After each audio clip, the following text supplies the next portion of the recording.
আমার একটা ছেলেরে আমি দীর্ঘ 4-5 বছর ধরে দেখতাম, প্রত্যেক মাহফিলে দেখছি হে সামনে বসে, আমি বইলেই তারে নজরে পড়তো আমার। পরে একদিন আমি তারে ডাকছি, ডাইকে আমি বললাম তুমি কি করো? কয় হুজুর আমি মানে প্রতিদিন ঘাস কাটি, আর ঘাস কাইটা বিক্রি করি, যা পাই তা দিয়ে সংসার চালাই। তাই বললাম তুমি যে সব মাহফিলে আসো, আমি দেখলাম তোমারে।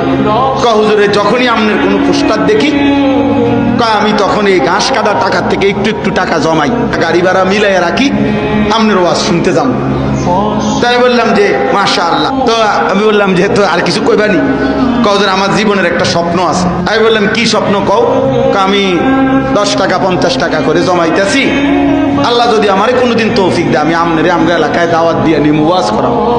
পরে আমি বললাম ওহন দাঁড়া, ওহন ডেট লো, এখন নাও ডেট, আজকে তোমারে ডেট দিলাম, হাদিয়া দিতে হবে না, আমি দিমু তোমার, এটা আছে আমার মাহফিলের চান্দা আমি দেবো। ও আজ টেহা লাগতো না, তুমি যাও, তুমি আয়োজন করো, যেখানে কও তুমি, তোমার ঘরে হোক উডানে হোক, আমি ওখানে ওয়াজ করব। আমি বলছি আমি যাবো, ডেট দিলাম, যাও।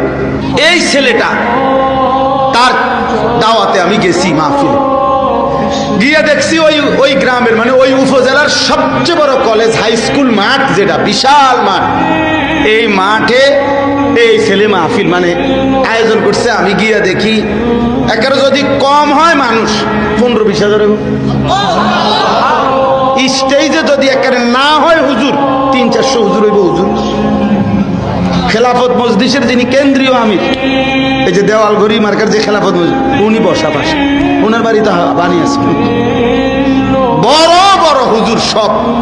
তাই বললাম কি রে কারবারটা কি, তারে কার মাহফিলে দেয়?